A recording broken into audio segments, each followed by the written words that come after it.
It was a real sacrifice for the people in the early church to get to meetings, traveling over dirt roads, sometimes muddy roads, or in the winter, snow-covered roads. Horse-drawn carriages and carts, or walking was the only way to get from the surrounding farms.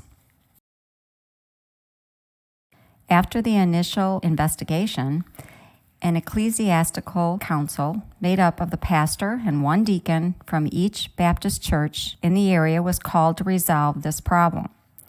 The council's report was adopted, and the right hand of fellowship was withdrawn from Hovey.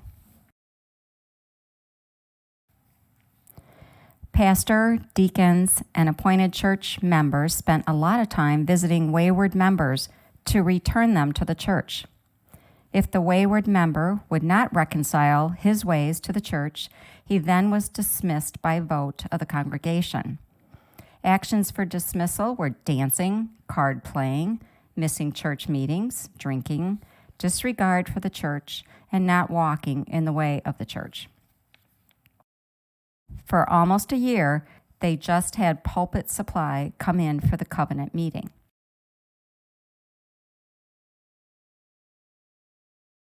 Charges against him were his inappropriate actions in the community were detrimental to the school and to his influence in the church.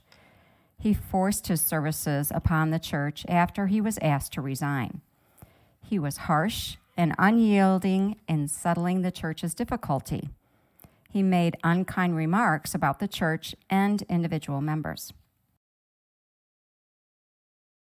In 1856, 20 brothers were added to the church rolls.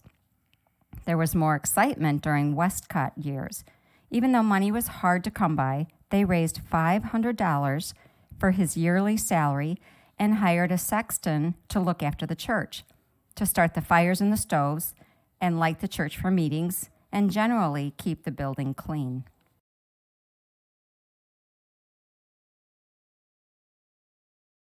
With both Warrenville and the church growing, thoughts once again turned to acquiring a bigger church building. The old meeting house reverted back to Julius Warren, so he removed the old building and gave them the title to the land. 4 trustees were appointed to be the holders of the deed of the meeting house lot. The new building measured 35 feet by 66 feet. When the building was completed, it was described as a commodious edifice on a beautiful site, surmounted with a tall spire.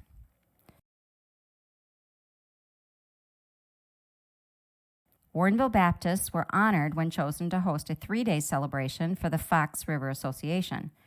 Reverend Taylor was personally honored when the association voted that he represent the group in the General Association. Those who came expressed appreciation to the choir of Warrenville Baptist.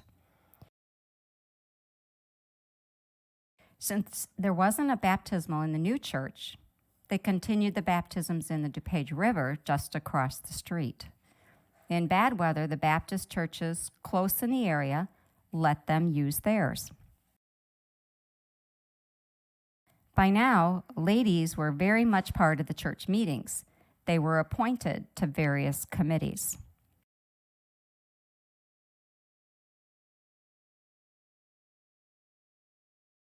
(1861) from June until February of 1862, before Reverend Lamb, they either had pulpit supply or one of their own preached. Attendance at times was very sparse, usually when it was pulpit supply. But during the times when a pastor stayed for several years, the attendance was good.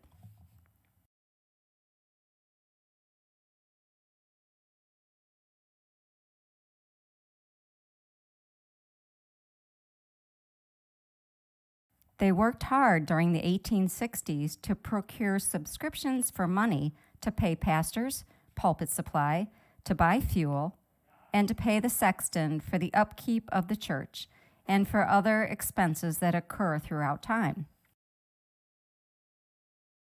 Through the 1860s, the membership stayed about the same, although many were being baptized and received by experience or letters. They were still visiting and dismissing members, mostly those who hadn't been to a meeting for months or years.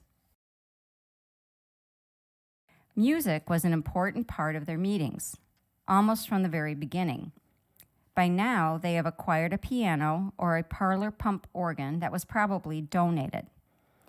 They had a choir director from May to November in 1864. It didn't take them long to acquire a parsonage once they made up their minds.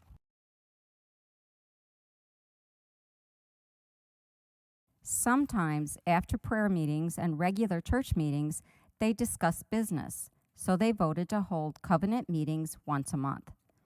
Their church schedule was prayer meetings on Wednesday night. Covenant meetings were usually held Saturday in the early afternoon, and regular church meetings were on Sunday.